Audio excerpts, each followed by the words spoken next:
২০ দিন পেছানো হয়েছে রাকসু নির্বাচন। ২৫শে সেপ্টেম্বরের পরিবর্তে ১৬ই অক্টোবর হবে ভোট গ্রহণ। রাজশাহী বিশ্ববিদ্যালয়ে চলমান পরিস্থিতি বিবেচনা করে সোমবার বিকেলে জরুরি সভায় এই সিদ্ধান্ত নেয় নির্বাচন কমিশন। এই সিদ্ধান্তকে ছাত্রদল স্বাগত জানালেও প্রত্যাখ্যান করেছে ছাত্র শিবির। পোষ্য কোটা ইস্যুতে উপাচার্যকে লাঞ্ছিত ও শিক্ষার্থীদের সাথে শিক্ষকদের ধস্তাধস্তির জেরে রোববার থেকে অচল রাজশাহী বিশ্ববিদ্যালয়।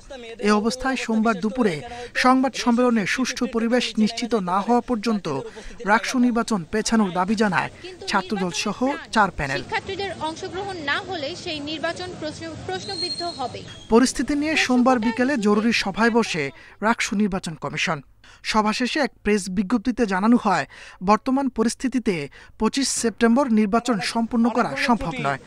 উৎসব মুখর ও অংশগ্রহণমূলক করতে ভোট পেছানোর সিদ্ধান্ত হয়েছে।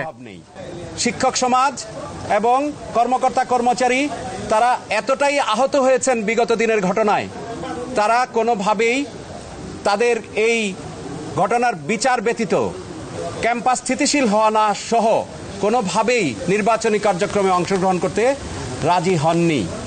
কমিশনের এমন সিদ্ধান্তকে স্বাগত জানিয়েছে ছাত্রদল। তবে শিবির সমর্থিত প্যানেল সিদ্ধান্ত প্রত্যাখ্যান করে প্রশ্ন তুলেছেন কমিশনের নিরপেক্ষতা নিয়ে।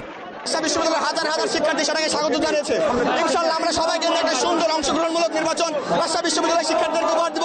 আমরা যেন সবাইকে নিয়ে একটা সুন্দর রাকসু নির্বাচন করতে পারি, এর জন্য বিশ্ববিদ্যালয় প্রশাসনকে ধন্যবাদ জানাই। আমরা বলবো আমাদের ২৫ তারিখের রাকসু নির্বাচন যেটা পিছিয়ে দেয়া হলো, এটা অবশ্যই ধিকৃত কাজ হয়েছে।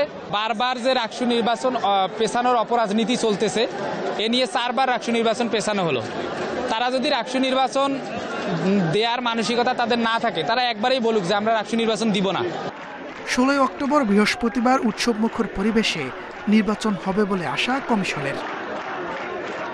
Independent news.